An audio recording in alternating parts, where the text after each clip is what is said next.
I think, is it working? I think we're good. We good? Oh yeah, Hasn't popped we are up on my good. channel yet, but Sweet. Yeah, I think it's like a delay. Let me pull it up on mine. We're newbies. Let's see. we're live. We're on my channel now. Hey everyone. All right, Wes, we're live. If you want to bring us in. Well, welcome in everybody to the Fynderz Flypperz Roundtable podcast. I am Wes from the Slim Flypperz. You guys want to introduce yourselves? I'm Stuart with Franklin Hill Ventures. I'm Steven, also known as the Bearded Finds. The Bearded Hey, and Finds. Wes, you may want to tell them what's a little different about this podcast. We're live and in living color. We are live in living color, and we're missing Johnny from Frizzy's Finds. You want to tell them where they went? Down in Florida where the hurricane hit, he said it was okay, though. He said they just had a little standing water around, but I think they were, didn't keep them from doing anything, it doesn't sound like. So he was fortunate. Very fortunate indeed. Hopefully in a minute we're going to be able to bring in Doug, who lives in Sarasota, Florida, which is south of Tampa, I believe. And he had to deal with some of that. So we'll be able to talk to him and ask him about this week for him. Yep, I think he, give me 1 second. I think he just popped in. Okay. You see that, Wes, and to everybody out there, we'll probably chat among ourselves a little bit because we're still learning this StreamYard stuff. But Right. Did you see over in the comments, Wes? It brings in comments from everybody's YouTube channel. So Yeah, I can see it. you can see I just commented on mine and it brought it in, and then Okay. Steven commented on his. So Yep. All right. it says I've got 2 people watching over on the Franklin Hill Ventures channel. So thanks everyone for watching over there. Howdy, guys. Hey, Doug. Yo, How you what's going on, Doug? Welcome Thanks. in. I'm Stuart. Hey, Stuart. I'm Steven. Steven, how you doing? Pretty good, man. Yes. So Wes, hey, what's our topic tonight? Topic tonight. Well, I think we talked about, Stephen had talked about this week, yard sales versus garage sales. That's where we're going to start anyway. I think they're the same, aren't they? I think it was more whether like yard sales and garage sales are overrated, right, Stephen? Yeah. Or is garage sales and yard sales overrated? Well, let's start at the very start. Is there a difference between yard sale and garage sale for anybody? So Yeah. What's the difference? one's in the yard and one's in the garage, and then you also have rummage sales. You got tag sales. You got there's any kind of number of names for them, but I think they're all pretty much the same. If you go up to Vermont, they're called lawn sales up there. Oh. So there are regional terminology for this stuff, which is funny. Yeah, I think my area is just like yard sales. Like we have garage sales, but it's typically it's just like yard sales. Yeah, I was going to say pretty much whether they call it a yard sale or a garage sale. I mean, very few people actually have it in their garage, although you do run into that. Usually it's in the driveway or in the yard or, and you hope it's not too wet because a lot of times they'll throw stuff in the yard and it gets all wet from the dew and stuff. But Right. I had to throw up 2 little things there just to say hello twice. So to see if it was working. The first one didn't go through, so let's try the second one. So I think this StreamYard's a big step up from the Zoom stuff, Wes. You'll have to you're a fully paid member now, aren't you? I am a fully paid member now. I'm a major rookie at it though. So, but we do have our emblem, thanks to Steve up there twirling in your box, Stuart. Oh yeah, that's pretty cool. I know one thing the audience is going to learn real quick is that you do a lot of editing in the shows normally before you release them because hey, we're unfiltered here today. It's whatever we say is making it straight to the airwaves. That's what makes it fun. It is. I've been on several live shows and nothing too bad's ever happened. I don't really, honestly, Stuart, I don't really have a lot of editing that I do. I guess I've been fortunate, the shows have gone off pretty much. Every now and then I'll forget something and I'll have to ask for help. Like the other night, I couldn't remember Beanie Babies. I think somewhere in the recesses of my mind, I'm really trying to forget that whole debacle. Yeah. Hey, Thank you. that's what you said. There's no mistakes. There's only learning experiences, and that's very true. and the thing with Beanie Babies, like we've said before, I mean, if you can pick them up for the right price and you have the right venue for them, because I can sell them for $3 to $4 each out of my booth. So if I can get them for $0.25 a piece, then I'm going to make money on them, and then plus they're good things to give to kids, to keep the parents in your booth longer. So, well, I've been talking to Steve about this, and he's got this thing he does for a family at Christmas. So we're gonna set them up in your booth. You said we could put them in your booth. We'll sell them off. Whatever money we get, I'm gonna donate it to Steve for his little charity to his family for Christmas. What do you think? Oh yeah, we talked about that last week. We're gonna do one of the big checks. So Hey, I'm all for that now. You make it where you cover whoever, right, Steve? Yeah. So let me say one thing about some Beanie Babies though. Them little things are horrible. That's all I'm saying. I literally said last year we went to FlipCon. I bought 3 totes full of Beanie Babies. Humongous deal. It was like $200 for these like 60-gallon totes full of Beanie Babies. That was the worst decision I ever in my life made. I'm never going to do it again. I hate Beanie Babies. I hate them. sounds like you and Wes are both in the Beanie Baby Club. So. Oh, that's like you look them up on Lost West. Oh, where'd he go? Well, stay tuned, people. Wes will be right back. I don't know. They say he got disconnected. Here he is. Let me There's some baby beanies away today. I'm back. Right. bam. Yeah, like so like you look them up on eBay and they're like, yeah, it's like 10, 15, 20, $100. And I'm like, I got like 6 of them Beanie Babies. It's like $100 value. I just scored big time. I got like $1 in each one of them. Shoot. Yeah, that was a waste of time. Waste of time. Yes. Yeah, the funny I had thing. 50 cents in them, so Yeah, the funny thing with the online sold listings for Beanie Babies, if you look, a lot of them will be like you'll see the same one with exactly the same picture, like pop up multiple times. So I mean, people call it money laundering. They call it whatever. I don't know exactly what it is, but for whatever reason, you'll see the same one that sold, and looks like they may have canceled the sale or something. Then they relist it and sell it with the exact same pictures. So I really don't know what the end goal, because I've thought about like how does money laundering really work if you're selling something online. And I have had other people saying it's not truly money laundering, but in any case, yeah, they don't really sell well. As I mentioned, if you have the right venue, like with my booths, I can sell them, but we're talking $3 to $4 each. And they're more, I use them more just to, for the kids that come into the booths with their parents. And I always make sure they're like toddler level, so kids can grab them, because it's an easy sell if you do that. So, well, y'all be honest though. You've actually thought you've had a diamond in the rough, and you sit there and you've combed over the tag and you've looked at it very carefully. No, I have the one that's worth $3,000. Come on, be honest. No, I can honestly say I didn't. I mean, by the time I got them, I already knew. I knew they weren't worth anything, but but hey, if it makes you feel better, yeah, I thought I was going to retire, Wes. Yeah. So that Princess Diana one, you're like, oh, this is the gem right here. This is the one. Yeah. So, hey, Doug, where did you say you're from? Are you up in Vermont? Is that what you said? No, I'm in Sarasota, Florida.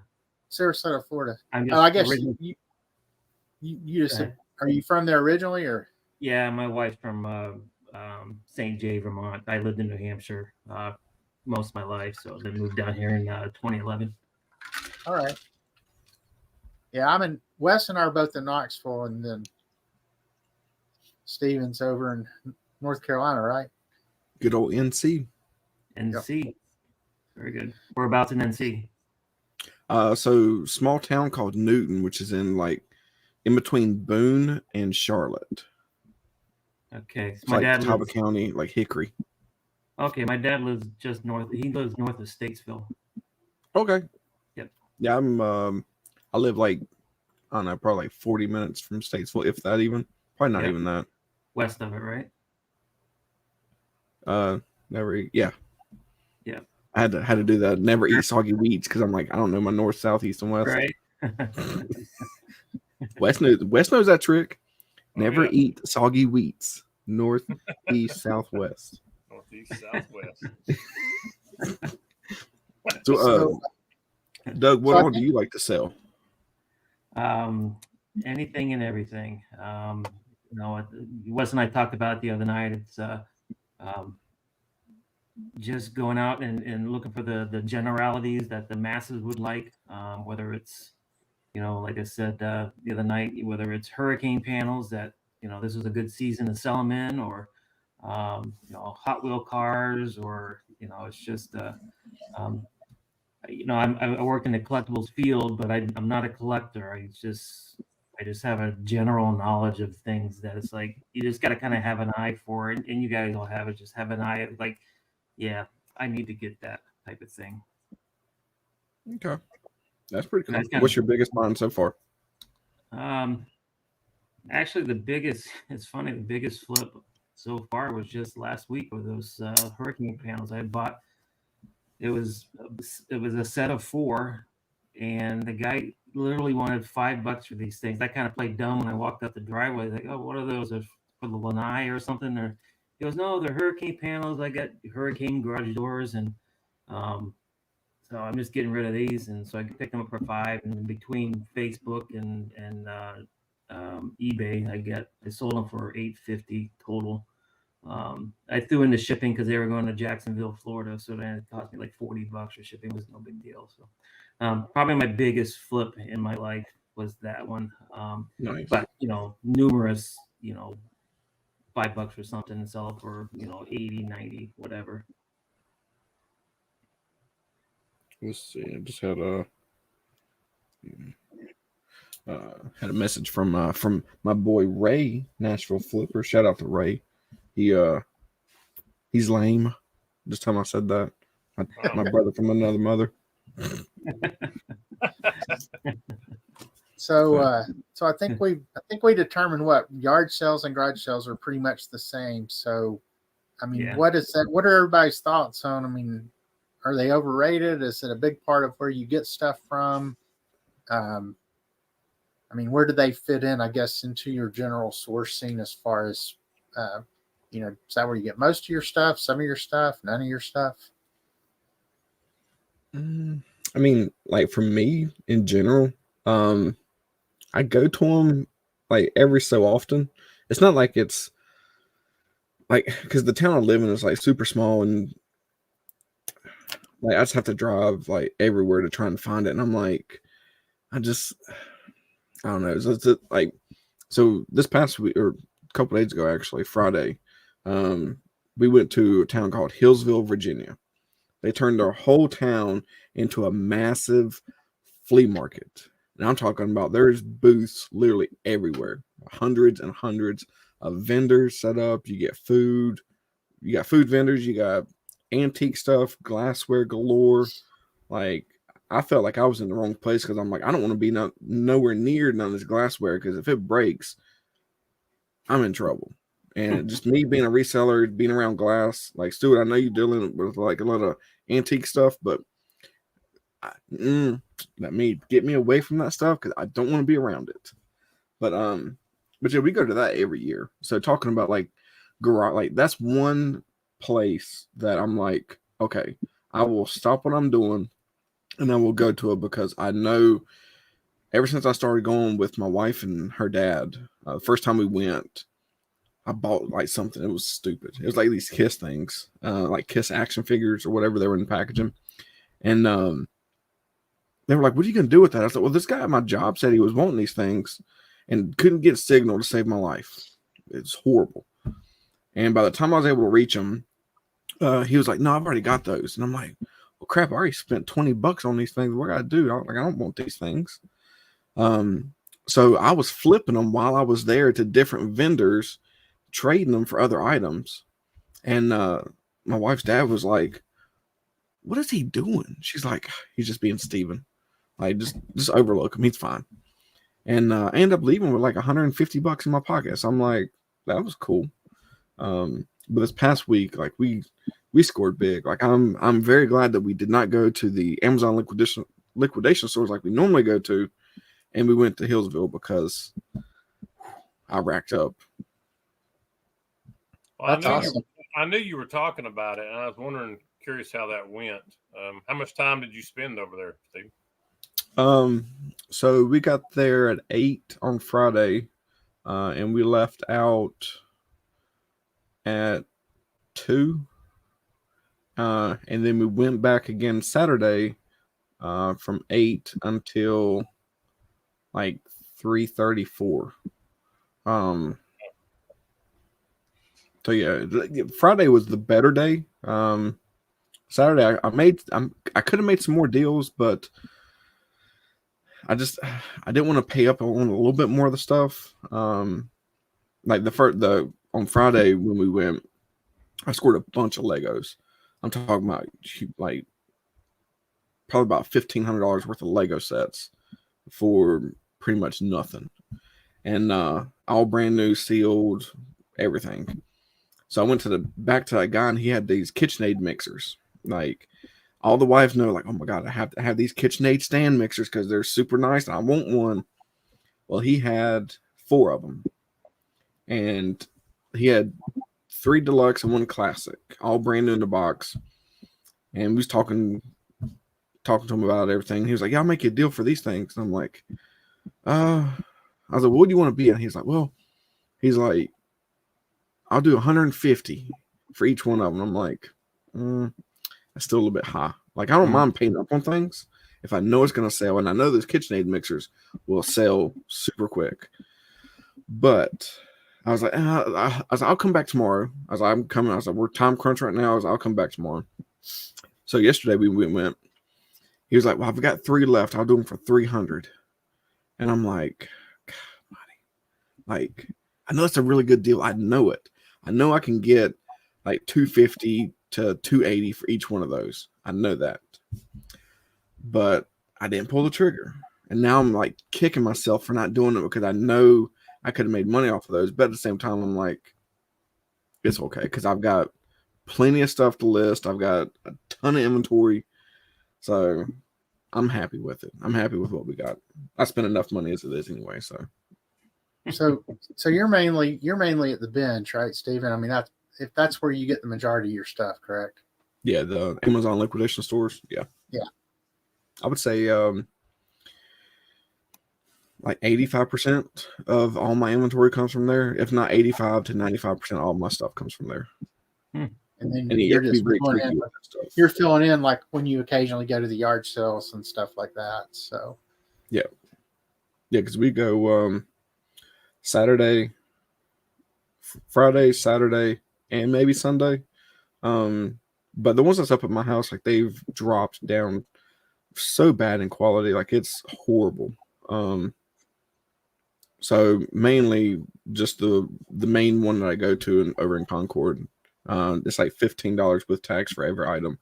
But I mean, you can get some really good stuff. You just have to be very, very careful because they say Amazon doesn't sell knockoff stuff, but they do. So you have to be very careful on stuff that you pick up. You have to do enough research to be able to know, okay, this is real, this is not real. And I mean, luckily I've only gotten 2 Veros in the 3 years I've been on eBay so far. So I've gotten lucky. But Steven, is that bin store that had just opened? Is that one you're referring to? Is that one of those that you go to? Mm-hmm. Yeah, they it's called Where You Been, based out of Concord, and they've got some other locations around as well. I think South Carolina, they got some in Ohio, and like I want to say there's like 5 locations, 5 or 6, something like that.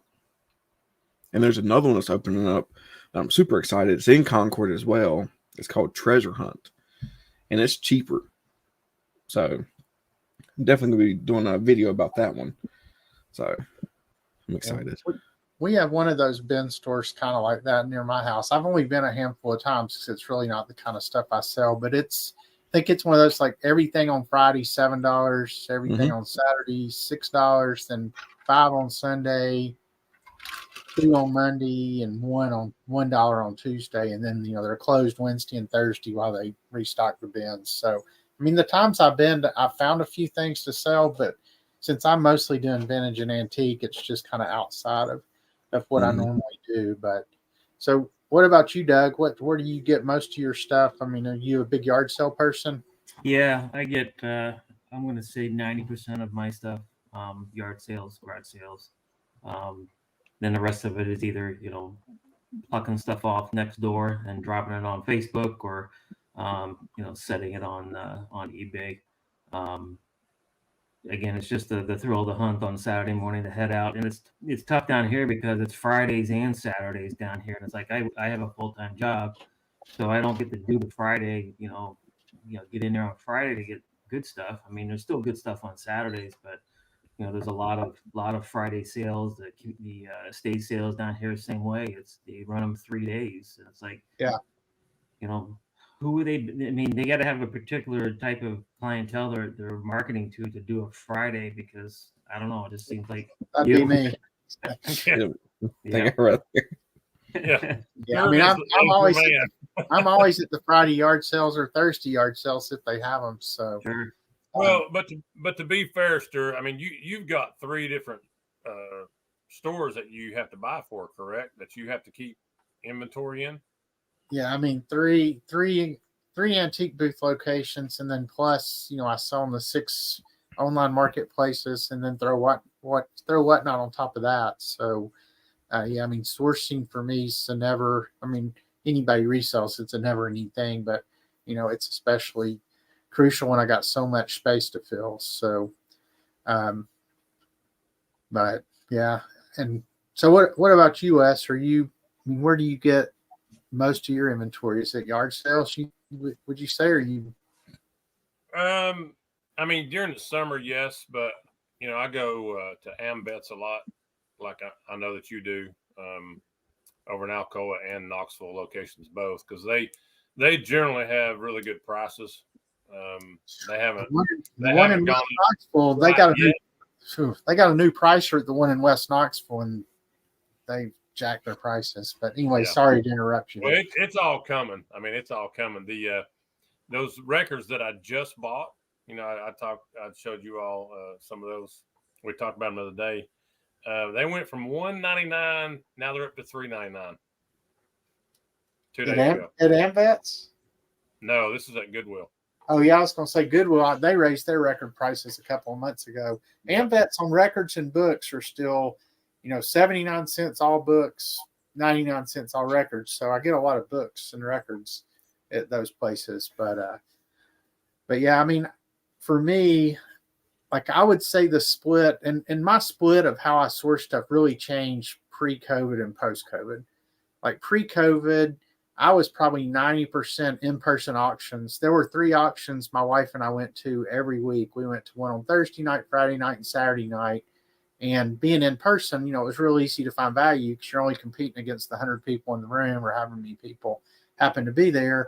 But of course, when COVID hit, all the auctions shut down for a short period of time. And when they reopened online only for the most part. There's still a few in-person auctions around, but I get why they did it. Instead of selling to 100 people, they're selling to the internet now. They don't have as much overhead because they're not having to pay runners and pay auctioneers and all that stuff. But it makes it so much harder to find value, like in auctions. Now I still buy stuff. I probably buy at least 1 or 2 things every week from Fountain City Auction here in Knoxville. In fact, I got to go pick up one of those stereoscopic viewers, that have the little 3D cards. They're kind of like Preview Master things. I won one of those, so I got to go pick it up next week. But like post-COVID, I would say, yard sales, estate sales are probably, one of my bigger things. I mean, the problem is, like, the whole, going back to the whole title of this show, which was, are yard sales overrated? I would say absolutely not. The problem with yard sales, in my opinion, is they're just not a consistent sourcing thing necessarily. I mean, you're at the mercy of the weather. You're at the mercy here in Knoxville of UT football games. You know, if there's a UT football game weekend, there are no yard sales, or, you know, not many to speak of.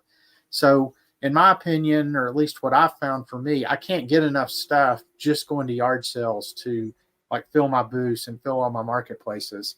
Now, as far as margin, that's absolutely where you get your best margin stuff. You know, you're picking up stuff for $1 or $2, you know, and selling it for, you know, a ton. But, you know, and then estate sales would be kind of similar to yard sales, although, you know, you're paying more, but it's the same thing. I mean, there's just not enough of them to support, to support, you know, me being a full-time reseller. So, you know, where I found I still do auctions, mostly online because there's not a lot of in person, but like where I get most of my stuff now is just from relationships I've developed. And I always tell everybody relationships are like the most important thing in reselling, whether you're full-time or part-time. You know, I get at least 1 or 2 calls a week now from people who are like, hey, I've got, you know, my grandmother died, or I've got a friend who's selling stuff, or whatever. But it's like going and, you know, having first pick of everything there. So, I mean, I'm constantly handing out business cards at yard sales and even at thrift shops and stuff. If I'm always listening, you know, not trying to eavesdrop too much, but just listening for what people are talking about. And if I hear certain trigger words, you know, I might talk to that person and say, oh, you know, hey, are you looking to buy this or sell this, and give them a card. So, you know, I would say yard sales are definitely not overrated. There's just not enough of them, and there's not consistent enough. And then, of course, in Florida, you may have them year round. I mean, here in Tennessee, once November gets here, end of October, they'll completely dry up and go away. Right. Well, and like you said, Stu, yesterday, UT Vols come on, the whole place just shuts down. They had a noon game yesterday here, and there was no yard sales to be found. I mean, no yard sales. Everybody was more interested in watching Tennessee play. Which, I mean, I understand it. I get it. But, you know, like you were telling Stuart there, or Stuart, you were telling Doug. Doug's got them year round. He told me that the other night. So, Doug, you pretty much have the pick of the litter. And obviously, you don't think they're overrated for sure. Definitely don't think they're overrated. But I went out yesterday. Today is today's Sunday, right? I'm trying to think because I get tomorrow off of work. So I went out yesterday morning, and I usually I have a loop. Like if I don't do I've got enough stuff to sell too, but if I just want to go out and do a loop, I'll do my usual loop. And there'll be half a dozen or so yard sales in this loop. There wasn't one yard sale yesterday morning that I could find. I found a sign, but I couldn't find the yard sale, which I was really, really surprised. I ended up going to a thrift shop that I'd never been to before. And it was a church thrift that runs, you know, only open Friday and Saturday. Then all during the week they get new stuff in. So that's one place I'm going to start hitting more. It's just that thrift shop. You know, I mentioned I have a Goodwill within 2 miles of my house, but it just seems like that Goodwill is just selling so much of their good stuff, you know, through their own marketplace. Yeah. It's like, it's not even fun to go looking. It's like you're almost embarrassed looking in Goodwill now. It's just like you're not going to find anything. And that begs the question: is it drying? Is it drying everything up since that's happening? I think so. I haven't found one category in Goodwill where, you know, you'll find something pop through. I mean, even their golf clubs. I mean, they have a rack of golf clubs that there's nothing in there. You used to be able to find like a brass putter or something like that in there. You know, the occasional ping. I know you picked some ping up, Wes. You told me about those. So you'd be able to pick up, but it's like not anymore. They know what it's worth, and I think they have a line to where if we can't get more than $20, whatever, online for this, they'll stick it in their store and maybe give some people some breaks. But I think the bigger priced items, they're easier to ship too. Of course, they have all the manpower. They could ship an elephant if they want to. Yeah. So it'd be easy enough for them just to ship whatever they want to ship. So, but yeah, I haven't been there for 6 months, probably the Goodwill. Sounds like we need to go to Ohio and yard sale. Old School Flip says Ohio's really good for for yard sales, and Colorado was good too. Yeah, I mean, yard sales are still good in Tennessee, although I will say this summer's been so hot that that's another limiting thing for the yard sales. So I'm really hoping, I know, like, here's what happens in Knoxville. So in April, sometime early May, you have 1 million like neighborhood yard sales, which are good and bad. I mean, I like neighborhood yard sales, but a lot of times you tend to, I mean, it's so crowded when the neighborhoods have them, and people just tend to put out like whatever, it's not always great stuff, and a lot of kids stuff at neighborhood yard sales I found, but I've still found good stuff there. Then you get in the heat of the summer a lot of times, and you don't have a lot in, say, mid-June through, say, this time frame, August. But I know there's a couple of really big neighborhoods having yard sales middle of this month, so I'm looking forward to those. And they're like older neighborhoods too, where you might find some better stuff. My two brothers and I, we're actually doing a brothers trip to Dayton. We got a house on the lake, and we're going to just spend Friday and Saturday doing nothing but yard selling. So I'm hoping there'll be some that week somewhere between Knoxville and Chattanooga, because Dayton's kind of right between the two. So we'll kind of have our pick of which direction we go. Well, here's your shameless plug, Stuart. On Wednesday night, 8:00 on the Slim Flypperz, I'm going to be interviewing the old school Flips. He's going to join me. Oh, awesome. Wednesday night. So you can I'll definitely hear him, see what he has to say. Tune in for that. Well, so community sales are going to start hopping here. This is September. So community fall and spring are big community sale time down here. I know the community I live in, theirs will be in, I think, first, second weekend in October. And there's a neighbor, and we're talking thousands of houses in these neighborhoods. It's not gated. The one I'm in is not gated, but so those are coming. So it's like, all right, I'm getting my garage organized, and I'm chucking stuff out the doors. Like, I'm not dealing with this thing. Or I was telling Steve, and I just do away a bunch of stuff. I had a bag of those stupid McDonald's Beanie Babies from, I forget what year it was. And I got online today checking the comps, and like, these things are crap. They're gone out in the trash can. So trash. So everybody's been bit by the Beanie Baby bug. So we've all been bit. If we can find some sort of market, it's like used golf balls in Florida. If you can find something to do with a used golf ball, you'd be a billionaire, because everybody got 50 of them for sale in a bucket at a yard sale down here. So if we can just find something to do with golf balls, we'd be all set. So believe it or not, used golf balls do sell on eBay and whatnot. Do they really? Just saying. Oh God, yeah. So you go on. You need to be getting some egg crates and start loading those things up. I tell you what. Let's I could feel we're talking about Steve. golf balls. Okay. Let me hey, Doug, while he's doing that, I'm curious. Your Jeep, all you gotta do is take the top down, okay? I'm wondering if you made any of those curb finds, when people just set things out on the curb and you pull up and just go through it and chuck it in your Jeep. You been doing that? Yeah. I have no shame to do that. I mean, matter of fact, there was just 2 doors down here in my house. They had set out. You remember the Bombay company there from years ago? They used to have, it was like a chatka type of place, and they set out 2 Bombay butler and maid holding the tray. They were just at the curb. I'm like, all right, and that's $1.50 each right there. So it's like I snagged those.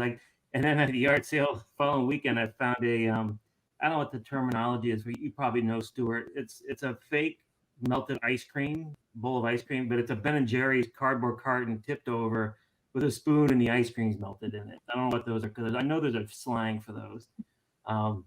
But I gotta set it on the Bombay tray. So he's holding the tray of melted ice cream. I love it. It's perfect. Okay. So I don't know how this is going to work or how it's going to look. So I went to eBay and I just put in used golf balls in bulk, right? Okay. Mm-hmm. So there's 250 listings that are listed. Those are listed comps. 606 sold. All right. So let me How do I do this? Doug's leaving tonight. He's gonna Yeah, go checking out. searching. I live near a golf course. I'm going to go in the pond right now. I'm telling Your you. mask. Right. Share screen. Use golf balls. Share. Okay. So here we are. So, I mean, you're getting them for free. So you're not paying a dime for these things, right? Mm-hmm. So if you can get 150 golf balls, bulk, $60 free shipping. Shipping's going to be a little bit much, but you either use Pirate Ship or Shippo, and you're good to go. I mean, like 28, that's their bids. So, I mean, you just want to look at like the actual, like there's 100 for 30. There's 50 for 34.75. Those are like Callaway ones. No water balls. I don't know what that is. I'm not a golfer, so. At least they didn't come out of a pond. Yeah. Right? Yeah. Which I'm like here's some like 200, 400, like just ridiculous amounts of golf balls, and they do sell. So you got to do them in bulk then. Yeah. Yeah. Well, you said there's buckets of them, so Yeah, I go can. buy. I can, Hey, I'll give you $1 for the bucket. How about that? $5. Like, oh, Yeah, it's crazy. look at that. It is I crazy. sold some Barbie golf balls the other day. Barbie. Barbie. Yeah, No. they were. That's actually something I bought on Whatnot, and then ended up. I think when Barbie got popular, they sold almost immediately Mm-hmm. on eBay. I think so. Right. So Sir, looks like I I'm have gonna some Tennessee ping pong balls for you. How about that? They sell. You'd be surprised like at frat houses they want them playing ping pong. Yeah, playing beer pong or whatever. So. Yeah. Yeah, there were so many vendors that had like Barbie stuff over at Hillsville. Like I walked into one and I'm like, Barbie literally just threw up in this tent. Like there was everywhere. I'm like, it's ones I wouldn't even thought of.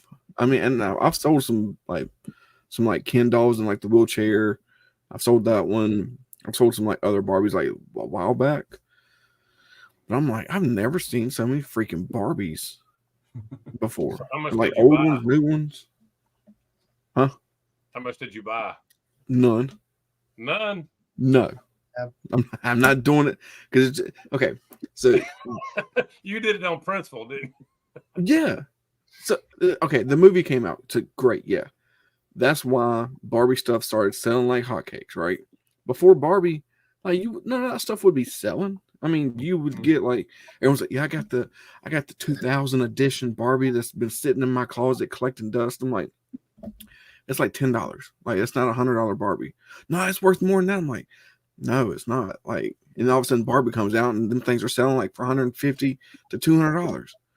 And I'm like, which is great because it helps us out. I mean, but it's just like, can you capitalize on what's current? So if there's like a movie that's coming out, like the new Scream movie that came out, I think it came out like 6 months ago, something like that. Mm-hmm. I mean, it boosts the price of the Scream mask up, even though they do sell regularly already. But I mean, it's just like anytime a Scream movie comes out, like as soon as a month before the release, like everything boosts up in price. I mean, Yep. it's just, can you capitalize on what's current? That's really what a reseller does. I know that's especially. I have a friend who's big in comic books, and he's constantly trying to figure out like what characters are going to be in the next Marvel movie because as soon as he thinks he knows, he starts buying up all those key issues and things like that. And so, I guess it's just like the stock market; it's very speculative, and he's been wrong before, but when he hits one, he does pretty well. Because a lot of times nobody will have heard of this character until they end up in a movie, and then he's got a bunch of these comics he can go sell. Mm-hmm. I know zero about comics. Really, that's not something I deal too much in. I mean, that's the only thing. So I'll show you. I did pull some items from my trip. So And speaking of trips like that, where you pull that stuff, Stephen, I mean, anytime you can find those special event type yard sales, like I did 2 this summer. I went to the world's longest yard sale, the 127 yard sale, which goes from Michigan to Georgia. It happens to come through Tennessee. Then I did one over up in your area, Stephen, up above Greensboro. I mean, not necessarily that close to you, but in North Carolina and Virginia, the US 21 yard sale. And I did really well at both those because it's just such a concentration of stuff in a relatively small area. So, Man, I think so. Like special events, places like that, like you can find so much different stuff. I literally talked to a vendor. He does. They do shirts. Like they make custom shirts and everything. And I'm like, that's awesome. I'm looking for someone to make me some pretty cheap. That way I can turn around and sell them as merch. And he's like, yeah. He's like, this is like the 6th month we've been to just this month. And I'm like, or like, because it happened just this past, like, so last month, which September, so August, they went to 6 different shows. And then this month they've got 20 scheduled. And I'm like, 20 shows? He's like, yeah. He's like, it's just crazy. And I'm like, hey, more power to you. There's no way I can do that many shows. Like, that's just crazy. But I mean, I guess if you think about it, it's just like Whatnot. Like, I mean, if you go live on Whatnot, it's just like live going to a vendor and setting up, which I think next year, if y'all decide to go, it's Labor Day and Memorial Day. So this week was like their biggest one. So is it Labor Day or Memorial Day this week? Labor Day. Labor Day. Okay. I always get them flip-flopped. So yeah, Labor Day sale is always the biggest one. I'm going to say there was probably close to a couple thousand people in that town. Someone was literally selling water. I talked to him. He's like, yeah, we just made $2,000 just today. This was yesterday.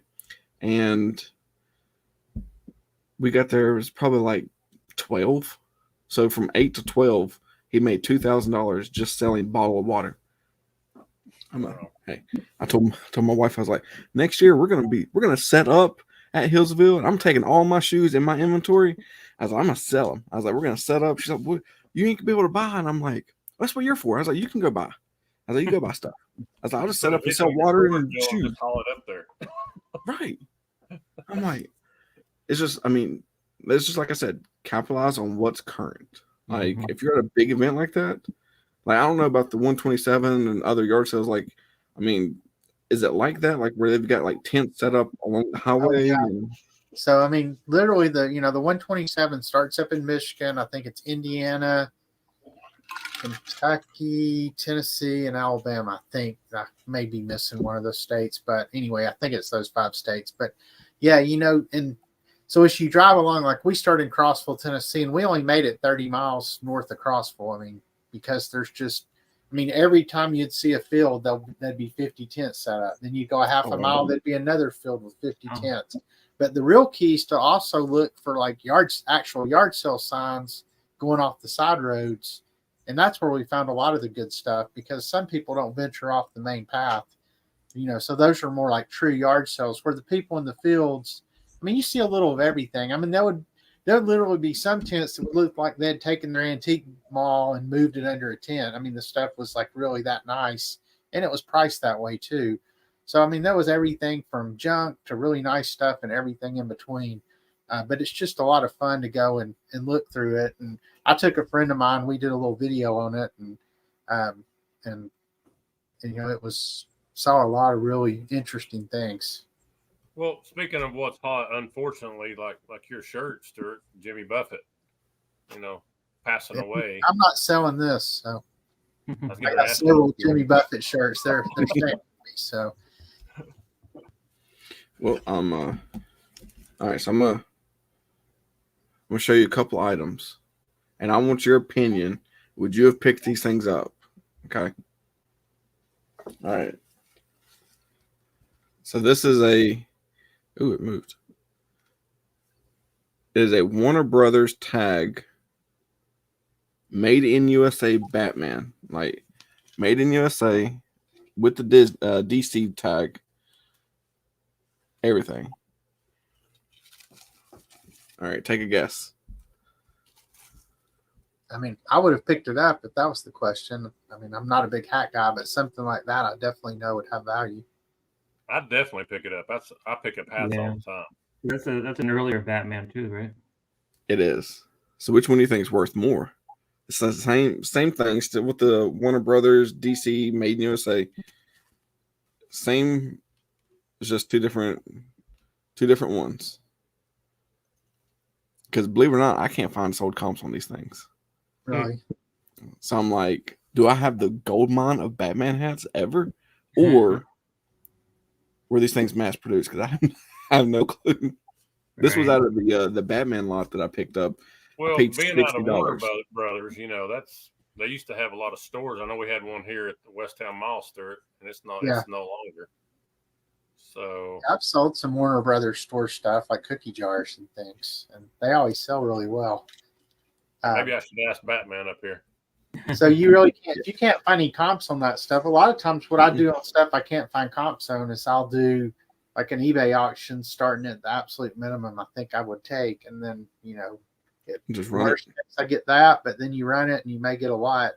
You know, just start it where you make sure you start it where you'll be happy if it only gets one bid. Because I mean, you're right. If you can't find a comp, sometimes it's hard to like. I don't do mini auctions anymore. I used to a lot. You know, I find I have better success with buy it now because it's like impulse buy. You know, people don't want to wait 7 days necessarily to finish an auction. But yeah, certain things. Like I've got a letter I'm getting ready to auction, but I'm trying to do some transcribing of it. It's from 1853. And it's this letter where this person died and they're disputing his will and stuff. And it's got like attachments of his will, but it's got all the, like, you know, where they were transferring slaves through the will, and it lists them all by name, which like people who like genealogy, you know, they eat up that kind of stuff because it's hard to find records like on African Americans sometimes. So if you have stuff that has their name, that has names in it, I mean, it can be a gold mine. I mean, it's hard to find comps on an exact letter, but you know, comps on these things, depending on the content, can be really, really high. So that's something I'll probably like do an auction starting at $50 or something and just see where it goes. But that might be similar to those hats. Yeah. I know. What are you thinking on that, Stephen? I mean, so the last time where I couldn't find sold comps, it was a Rosemary Babies sealed, stamped Betamax movie. And I'm kicking myself for doing this. I put it up for like $300, and within like a matter of minutes, it was sold. And I'm like, crap!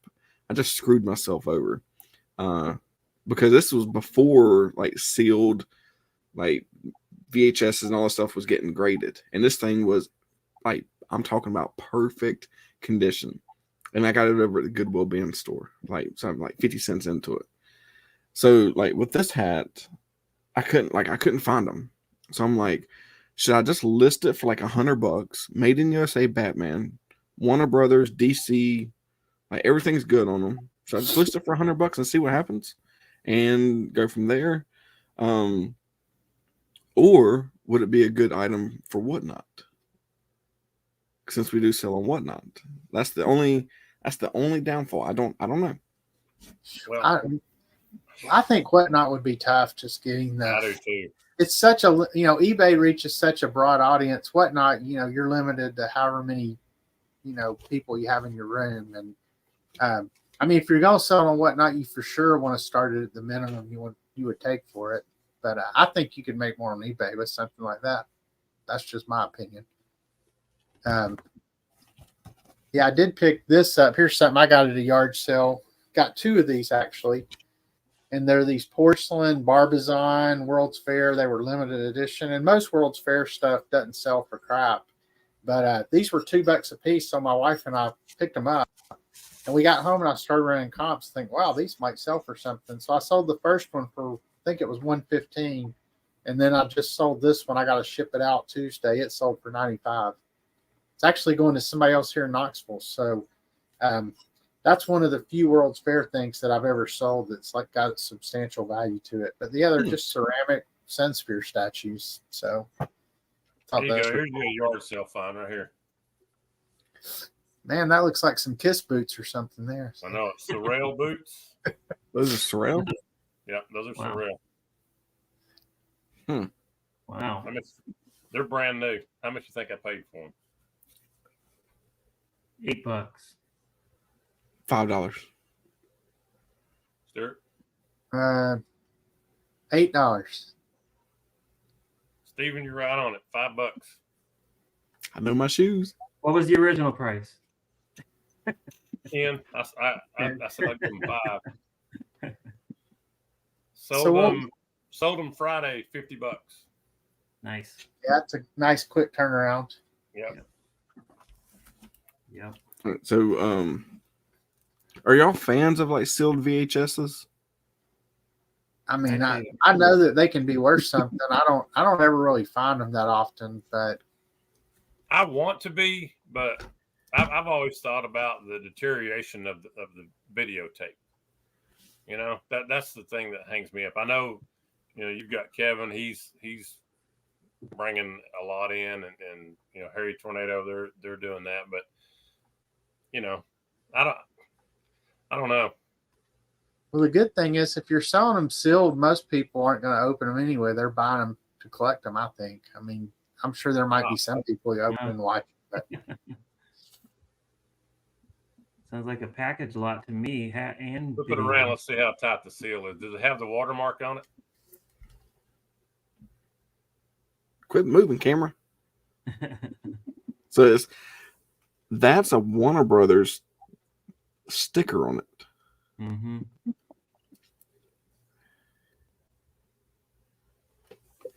So so this one, believe it or not, is not really worth that much. And then I got this one. This one, the seal is the seal's a little messed up on it, but it's the Batman Returns. The seal is, like I said, it's not. Yeah, I don't know if this is a reseal on it or what. Because I mean, there's no. Like or it's it's not in good shape. But believe it or not, this one, it's a sealed clamshell with this, like with the little security. Quit moving up, camera. What are you doing? Move down. You're setting. Move down. There it goes. Yeah. So it's still got this like security tag on it. This one goes for more than that one. well, I'm sure it's just that. I'm sure there were 2 bajillion Batman Forever VHS tapes made versus that other one that were probably a lot less. I want to say the clamshell was like 60, and then this one was like 25.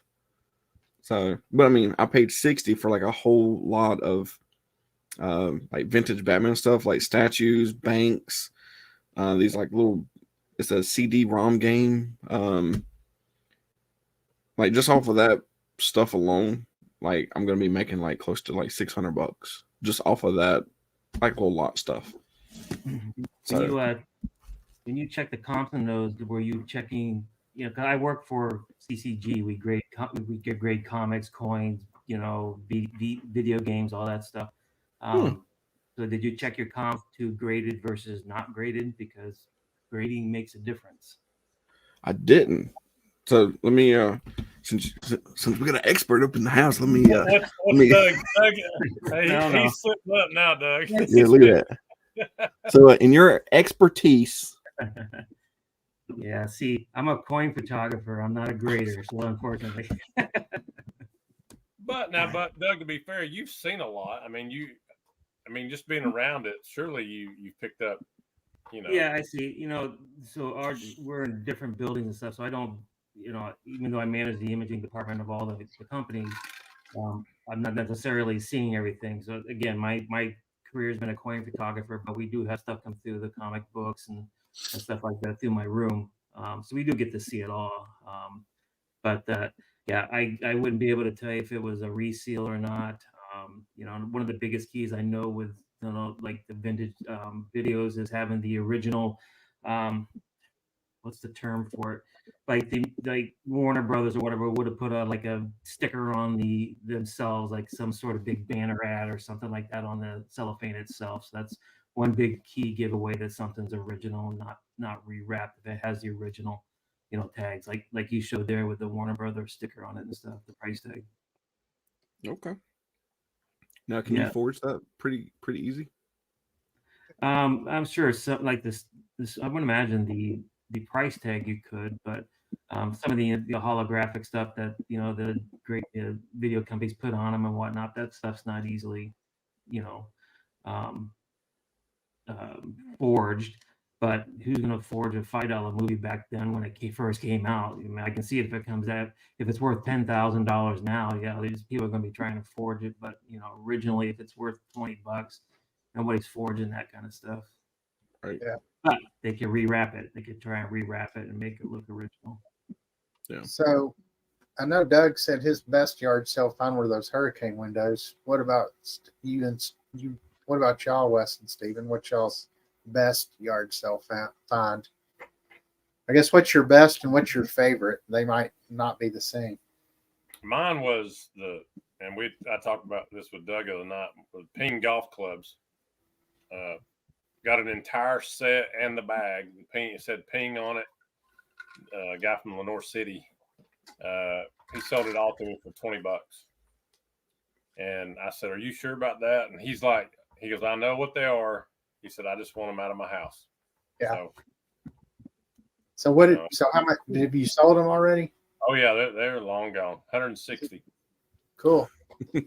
What about you, Stephen? What's your best yard sale find? So best yard sale find.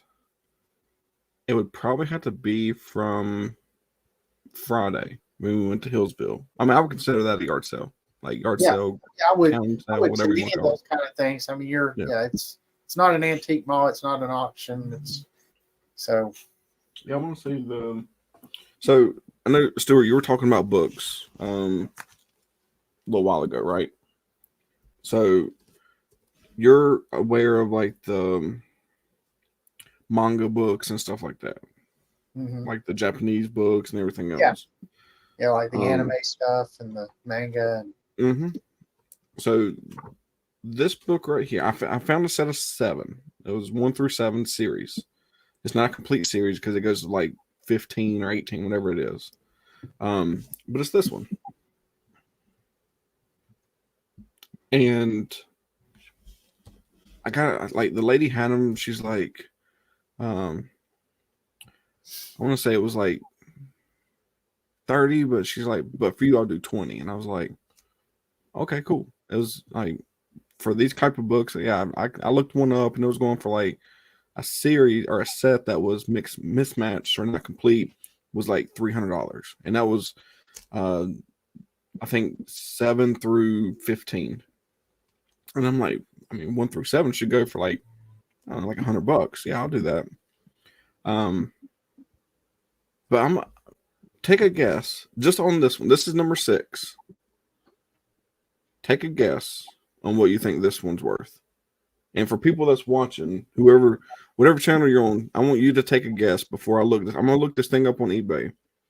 I want you guys to guess to see how much you think this book, number 6, is worth. And I know, Stuart, you're probably gonna say, well, is it a first edition? What series is it? What year was it printed?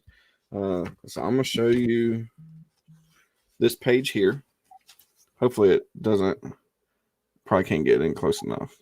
No, you can see it pretty well. So yeah, so the first yen-owned edition. So I don't know if that means there are other editions, but yeah, it's I mean, and I don't know that much about like anime and manga stuff. So, but maybe, I mean, so you've already comped it. You know what it's worth, right? Yeah. I don't know, 125, something like that. Wesley, what do you think? I have no clue. I'm gonna say I'll say 175. Doug. I'll say $1 because I think the other two are over.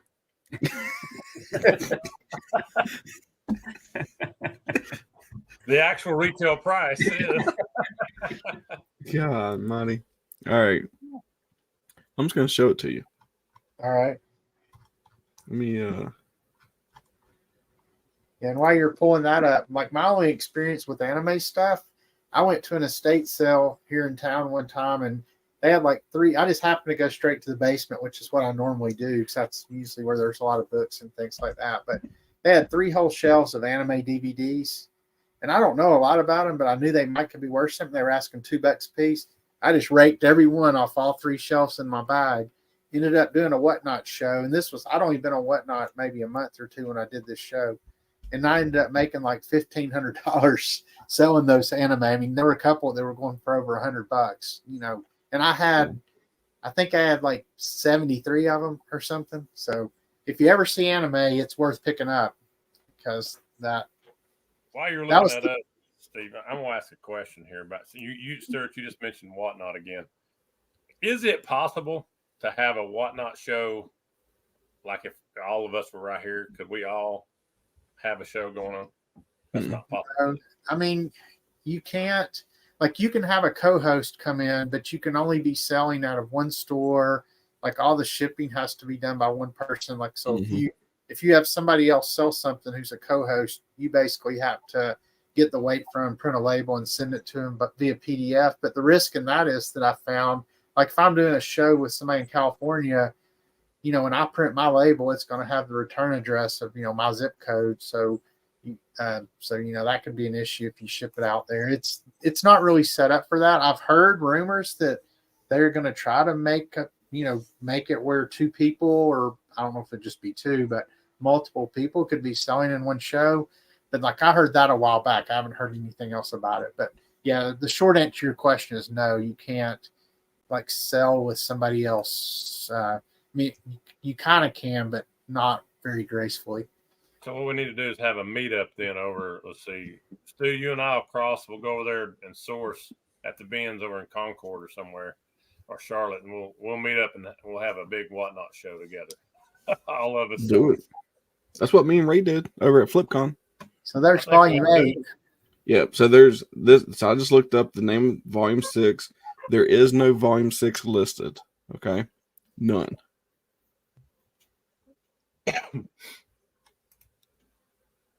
What is that? Volume 8? That top one was volume 8. Yeah, volume 8. There's some volume 6. There you go. Is that a sold though? Because there's. Yeah, that's the green. That's the buy it now. Here's another one. Buy it now. Wow. Wonder what makes that one worth so much. I don't know. I tried looking at it and I'm like, okay. I looked at the. Sure, it's the hardcover. It is. Oh, don't show that on. Don't be showing that on YouTube. Yeah, so mine is it is the hardcover, and so just a plain brown book. The 1933 first / cloudy to rain. There's no spine damage. Like whenever you open up, like you can tell if a book has been like pretty much read. I'm not a reader. I hate reading. So like picking up books is like, why are you doing that? Because you're never going to read. But I'm like, well, it's because I did a little research on this one. There's no marks on them. There's no bent pages, nothing on this book. And I'm like, okay. And I asked my wife, I was like, because she reads. I'm like, what is so special about this one? Wait, why is it not showing? Oh, wait, hold on a second. I don't know. Maybe that one was short printed or something. So share this tab instead. Okay, here we go. So yeah. So like same, everything's the same on it. And this one, like the edges are good. Like, and it's the same. The ISBN number is the exact same on it. Ages 13 and up. Did they put anything in the description about like that particular book? Like, does it have any information about why it might be rare? Let's see. It's just got the standard identifiers they pulled from the ISBN number. So yeah, yeah, that's interesting. Going down the item description from the seller there, see if they put anything in. Nope, just that's interesting that one's worth so much more. But then, so this is the reason why I showed you the first yen on edition, December 2017. Same exact as this one. Now, does So yours I'm have the like, numbers? Does yours have the numbers down at the bottom that show the additions too? let's see. See how it's got the 1 through 10 down there at the bottom? Right here. Yeah. Yeah. Okay. Let's see here.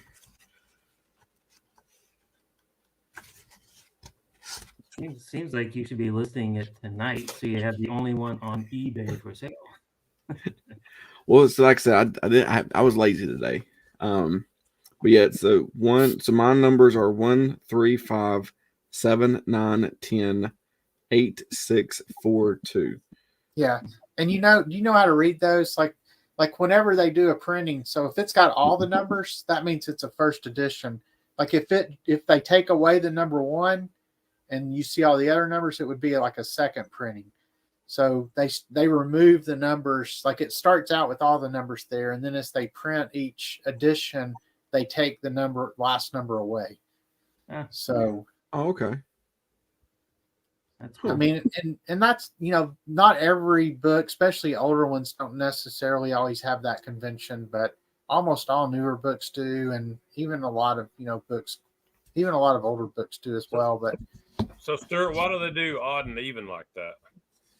it's just, I don't know why they do it in the order they do it, but I mean, it has something with it's easier, like rather than, adding a number each time, like, starting with 1 and they add a 2. It's just, I guess from a printing standpoint, it's easier to take away a number. So, they would just, once they finish the first print run, that 1 won't be on there anymore.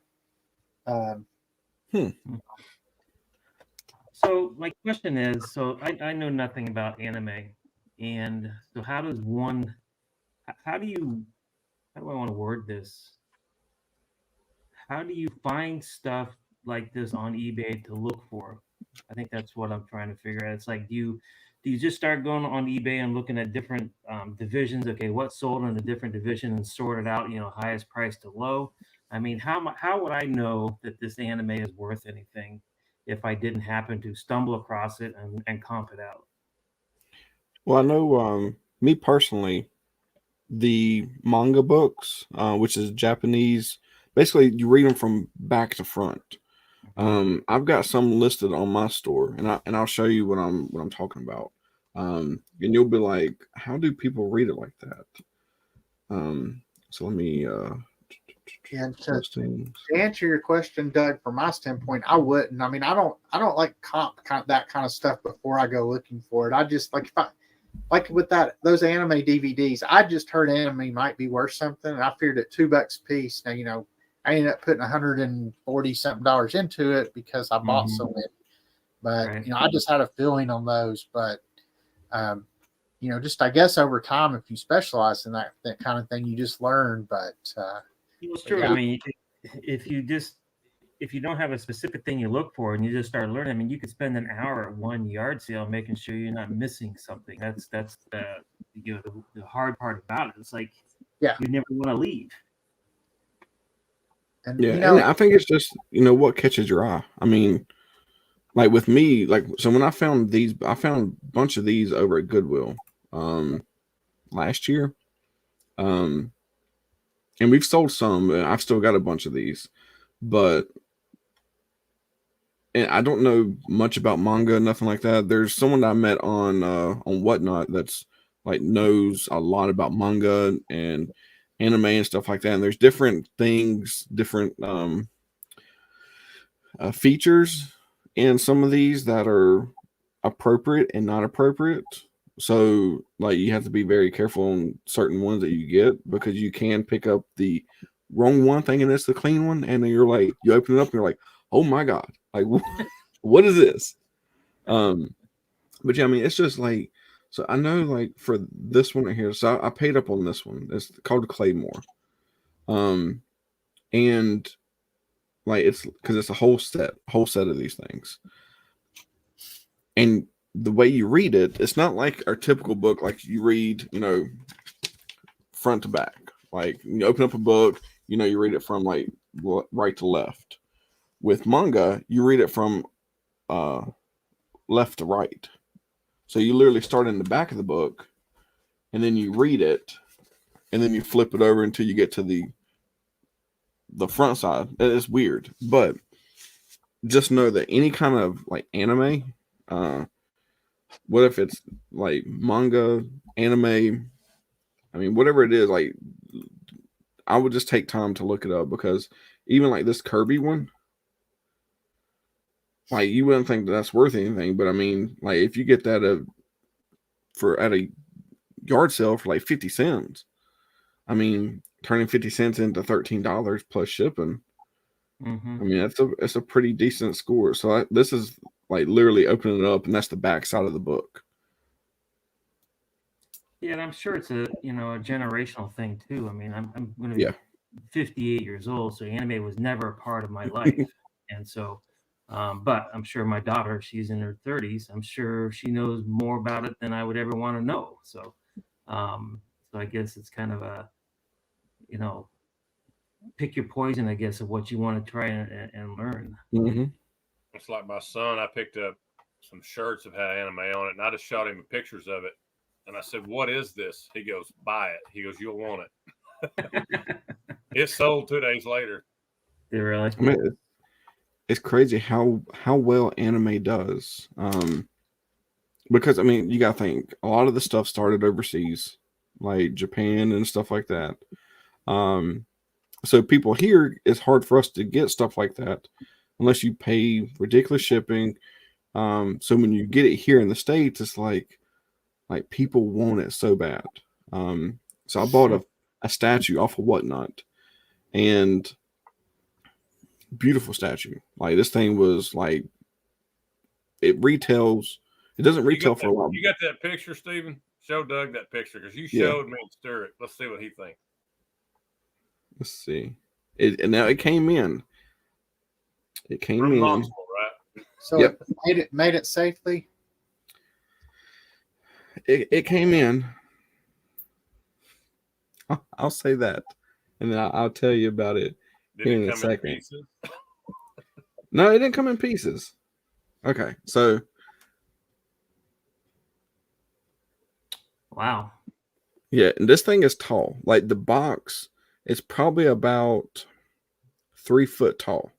Holy mackerel. Yeah. Okay. So they're sold out everywhere. You can't find them anywhere. I paid $400 for that thing. There was one listed for like $750 open box. This one was in the box, original box and everything else. They said it was brand new. I'm like, sweet. Like one sold beginning of this year for $1,400. I'm like, yeah, $400 and I'll make $1,000 off of it. Heck yeah, let's go. Let's do it. I'm over at Hillsville on Friday when it comes in. Get a notification on my door, on my camera, on my front porch. I'm looking, I'm like, no, they did not do what I think they just did. The people I bought that from shipped it in its original box, put tape all over it with the shipping label on it. I'm like, are you kidding me right now? I'm still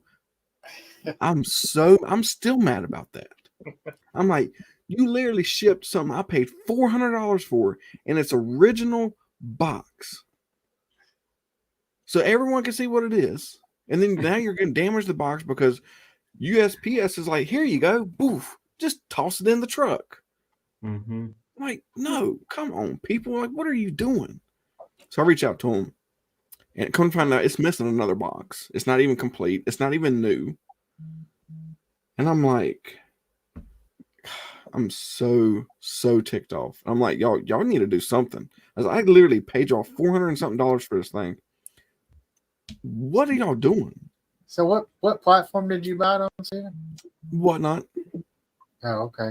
Yeah. And I mean, I'm not going to blast them. I'm not going to, like, y'all know who I got it from, I'm pretty sure. But I'm not going to blast them. I'm not going to mention who I got it from, nothing like that. But I will say I'm hoping they do something about it, because if not, I'm gonna go to Whatnot and be like, what is this crap? Like, this is what you're holding your standards to some of your top tier performers on Whatnot that bring in hundreds of people, thousands and thousands and thousands of dollars. This is what you guys are doing. Like, come on. So, and I'm a seller. You're having major regret. Yes. Well, my wife was like, I don't even know why you bought that thing. I'm like, because I could have made $1,000 off of it. That's why. But not now. Like, it's pretty much like, because the other box that's missing is like the little chains that go like swirl around it. So that's what's missing, and it's in a separate box. And I'm like, I mean, and technically on Whatnot, I know that like there's no way within the software itself for a seller to do a refund. You have to go through Whatnot, and Whatnot refunds you the money. Now they can send it to you through PayPal or some other, outside the marketplace, but ultimately, it's up to Whatnot whether Whatnot decides to refund your money or not. Is how Whatnot works. But like you said, I mean, if the seller will do something for you, then you're not giving them a mark with Whatnot or whatever. But yeah, that's pretty. I mean, they should know that shipping something, the original box, a collectible, when they should know the box is part of the value of the collectible. Yeah, that's crazy. No. That is crazy. So I mean, and they're big about saying, you're not paying for the box, you're paying for the product. But I'm like, when it comes to this stuff like this, like anime, and this is what Douglas was telling you about, anime is so sought after. People want everything original. They want the original box. I mean, because like the box was beat up, it was missing an item. It wasn't even new inside the box, and I'm like, as a seller myself, I pride myself on making sure that I bring great products to my people, because my name is everything. Like if I'm on Whatnot, I'm like, I ain't buying crap from him. He sells junk. Like, okay, well, there goes one platform where I can just get rid of some old inventory that I don't want anymore. And I'm gonna have to sit on it or donate it or whatever instead of making a couple dollars. And I mean, it's ridiculous. It'd been different if you bought a crock pot. That's one. That's different. But yeah, I mean, I'm the same way you are. I mean, I've got, I don't know, over 2,000 sales, I think, on Whatnot now. And I mean, I'm still at 5 stars. And I package, whether somebody buys one thing for $2 or 10 things for $200. I mean, I'm putting the same care in packing and making sure that it gets there nicely packed and safely. So, well, like Steven said, that's your reputation, and you break that trust, you tarnish yourself, because who's going to buy from you again? It just starts spreading. I've stopped buying from a lot of sellers because how they package and ship their stuff. There was one guy, we went into a stream. He was like, "Chat, let me know what to run. I run everything starting off at $1." He had a pair of brand new Doc Marten boots, white Doc Martens with the black gummy soles. I'm like, run these things. I'll buy them.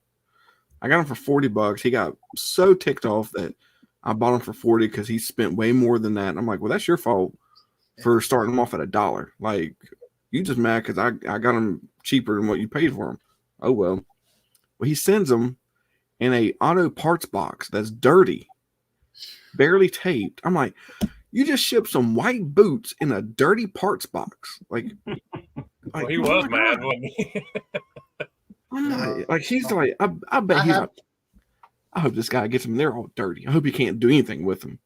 Well, I have noticed. I mean, Whatnot's cracking down on the bad sellers on Whatnot. I mean, it was terrible there when they were first letting people in, and what you said, people would get mad because something wouldn't sell for what they, thought it should sell for. I'm like, why'd you start it so low? Start it at what the minimum you want to sell it for. And if you don't sell it, then then at least you're not out the product. And then they'd get mad and not ship it or cancel your order or do whatever. But that's, I mean, I know on Whatnot, when I sell stuff, I have I have different margin targets for different platforms I sell on, and Whatnot's got my lowest margin target. Now, some shows I'll still do as well as others, but I mean, I start my thing so I hit this certain margin, and it's definitely lower than eBay and Etsy and Mercari and all these others.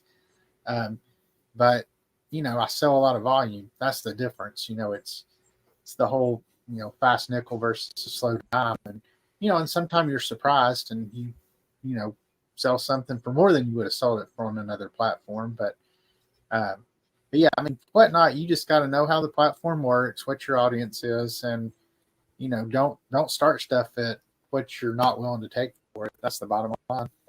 Yeah, and that's what.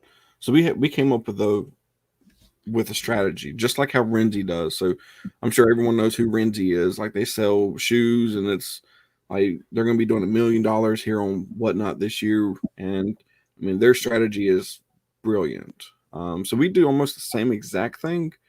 So we go to the bin store and we get 30 items. Out of those 30 items, I'll get enough to cover the cost plus an additional 20 to 30%. And all that goes on eBay. Quick movers on eBay, high priced, be able to recoup the money back, and then the rest of that stuff we'll put on Whatnot.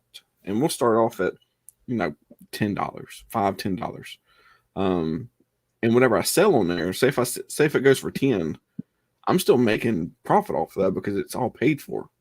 Yeah. Where on my book it looks like I'm losing, but I told my wife, I was like, it's all paid for because eBay's covering the cost for all that stuff. I was like, this is a way for us to be able to move the lower end stuff to be able to recoup more money back in and just to be able to turn that into something else. I was like, that's all that we're doing. And I mean, that's Whatnot for an electronic seller like myself. That's what it is. It's just moving the inventory quick enough to be able to recoup your money and to turn it into something else. That way you can keep having those shows. Well, I think for me, Stephen, one of the best things that you did on your show or on one of your videos is you were in that store. It may have been Give Me Five, I don't remember. But you pick up that watch and you ended up. Oh, yeah. Tell them about that real quick before we have to get out here. I want them to hear that. Are you talking about the Apple Watch, right? Yes, the Apple Watch, yeah. Okay. So we go to the Amazon bin store, and we're over at the one in Concord. So everything is $14 plus tax, which comes out to be $15. And there's no telling what you're going to find. Anywhere from junk to really, really great stuff. So this particular day, we're going through the bins, and I'm having a decent day. It's not bad. The wife is with me, so we get double the inventories, which is great. Love it. And my buddy stops me. He's like, "Hey, this kid just found an Apple Watch." And I was like, "What?" I was like, "Which one?" He's like, "It's the Series 7." And I'm like, "Okay." So I'm like, he's walking by, and he's like, "It's that guy right there." And I'm like, "Hey, kid." He stopped and looked at me. He's like, "Me?" And I was like, "Yeah." I was like, "You want to sell your Apple Watch?" He was like, I don't know. Maybe. I was like, "Well, I'll give you cash money for it right now." Like, I pulled out a wad of money. And it's the first time I ever did this. And I'm like, I pulled out a wad, and I'm like, "Hey, let me start counting it." I'm like, "How much you want for it?" He's like, I don't know. I was like, "I'll give you $100 for it." And he was like, "No, I can't do that." Long story short, we end up settling at, I want to say, like $210. And after looking it up more, and maybe we'll have that model number, it sold for $520 within like 2 days. And I'm like, I'm gonna start bringing cash with me now, and I'm start buying stuff. But I will say, I do have. So I'm officially famous now because I have one hater on YouTube, and they know who they are because they literally have their name called Bearded Bribes. Is their username that they created specifically for my channel. And to leave me a hater comment. I'm like, y'all doing way too much. I'm blushing over here. I appreciate that so much. I love it. Well, cash is king, though, right? I mean, there's like, well, you need to have you wouldn't be doing this good unless you're on an even playing field. I'm like, I'm buying stuff out of, I'm literally paying people just to find items. I'm like, they don't have to pay for it out of the money. I was like, I literally gave that kid $210. He walked out of the store with $210. Like within an hour, he made $210 in an hour. Yep. Now, granted, I made a little bit more than that, but still, that's beside the point. Well, but I had to pay for the item. You did a lot more work. You did a lot more work than he did, though. So yeah. I'm like, well, you got to about 175, I think, and he said, "Oh, I'm gonna give this to my sister or something like that." Yeah. And you just kept rolling with it until you're like, "I'm gonna get this." Well, my buddy came by and he had which worked out perfect. Another guy that I know there, he had a luggage set in his buggy, and he looked at me and he knew what I was doing. He looked at me, he's like, "Hey, you want to buy this luggage set?" And I was like, "How much does it go for?" And he was like, "It's about $500." I was like, "Done. Meet me here in a little bit." And that kid was like, yeah, I'll do it." He doesn't think I don't know if he thought I was being serious or if I was just messing around, but I'm like, no, so now the last time I was there and he was there, me and Ray was with me, Nashville Flypperz. We were at FlipCon. He was there. The kid was, and he came up to me. I sold me some motherboards and some other stuff, lost money on it, but it's okay because it went on Whatnot. And, but I'm like, now he knows I'm serious. Carry cash or Cash App, Venmo, whatever I need to do. And it's not, I don't think it's wrong because I'm paying him for a service.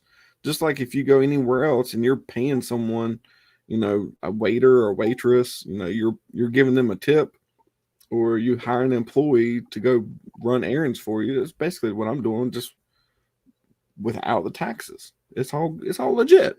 I give him cash money, he's good to go. He's not in my books, and I don't have to worry about it. Now, if there's any tax people watching this, don't report me, please. It's legal. I'd actually thought about something like that to kind of beat the goodwill beast, is to basically advertise your resale, and I'll give you 40% whatever comps are on eBay for whatever you have. Just advertise it, and people's like, I get $100 from this guy, or I can just drive it down to Goodwill and get nothing for it. So, I mean, it's basically the same thing. What you're doing, they're the middleman. You're just paying the middleman. Duplication. Yeah, it's funny you say that, Doug. That's exactly what I mean. I was talking about. I get a lot of people calling me. 40% is generally my going rate for what I'll pay somebody, and I'm very upfront with them. We'll look up comps together, and I'll generally pay them 40% of what I think I can sell it for. And I just explain to them, that's for my time, that's for the fees I'm going to pay, that's for my packing supplies, and and they're always okay with it. They don't want to have to take the time to list all that stuff. So it's just funny you mentioned 40%, because that's exactly the number I use. And you're going to double your money sometimes on a $10 item, probably. Then you're going to double your money on a $500 item, and so it's just going to be a benefit all the way around. But just to get that inroad into the stuff that's flown in the Goodwill, it's just like, okay, how do I just carve a little piece out of that lot? I mean, and again, I don't see anything wrong with that whatsoever. I feel like because I will say this, people would rather make money than donating it.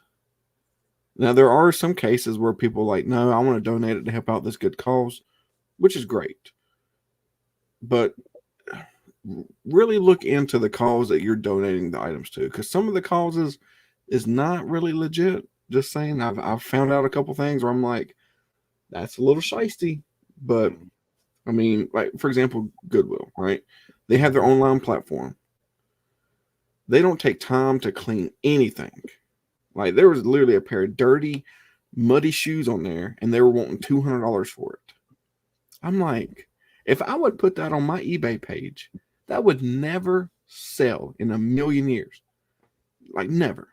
So why do they expect, because they're Goodwill, they expect because they get it for free, they don't have to do any work to it. We'll just take some crappy pictures, post it on our website, and sell it. And then it doesn't sell. Then it goes to the Goodwill bins, and it goes like super cheap, like you see in Harry Tornado's videos. Like, it's got like wrapped up in that plastic wrap, and like it doesn't sell. And I'm like, I understand that they're trying to get the most for it that they can by having an online platform. I get it, but you're getting the items for free. Mhm. Like there's Here's a place and time for everything. Here's an extra rub for you on the Goodwill. They had a news article down here in Florida a few months ago. They were at Goodwill and they were complaining about the type of stuff that people are donating that they have to turn around and basically send it to a landfill, and it costs them money to send it to a landfill. So now they're trying to control the stuff that's coming in their door by complaining about the stuff that's coming in their door for free. Yeah, it's just amazing. I mean, I don't know. They're a private company. They're Yeah. a private entity. You want people to donate, so you have the door wide open for whatever people want to donate. Now, granted, do I agree with some things that people donate?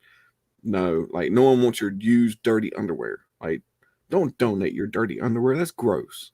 Like bras and stuff like that, that's a little bit different. But like, if I was a Goodwill worker and I held up some underwear and I'm like, that is gross. Like, this dude did not wipe at all. Like, I don't want to see that. I don't want to touch that. And then, like, no one wants that. Like, that's why I don't really like going to the Goodwill bins, because I'm like, I know that there's some stuff there. I know you can make money off of it, but the ones that I've been to over in Charlotte is straight nasty. Like, I'm talking about some roaches up in there, everything. I'm like, I can't do it. The one that's up at my house is not bad, but I'm just like, I can't because I know people be donating their dirty underwear and I don't want to touch that. Don't. It's just gross. Well, all right. Before we get off here, let's answer the question: yard sales, garage sales. Stuart, overrated? Yes or no? No, absolutely not. I mean, they're definitely. I mean, I think they're properly rated. If you want to go there, they are what they are. You can find some great stuff. There's just not enough of them to make a full-time living off of. Yeah. Steven, overrated? Yes or no? My area, yes. It is completely overrated because we don't hardly have any. So in my area, I'm gonna say yes. Okay, Doug, yes or no? No, they are not overrated at all. They are my mainstay. Well, gentlemen, I've had a wonderful time this evening on our first live here on the Fynderz Flypperz Roundtable podcast. I hope you guys have enjoyed yourselves. It's been a lot of fun, and find us again next week. We'll be back. Doug, want to say appreciate you stepping in at the last minute. Johnny is in Florida, and he had to pull out tonight. So thank you, Doug, for rolling in with us tonight. It's my pleasure. Sorry for the poor lighting. Well, I hope you guys have a great week in your resale jobs, and you all take care and stay in good health this week. Hey, have a good evening, everyone. See ya. Nice to meet you, Stuart. Nice to meet you, Steve. Peace. Later. Later.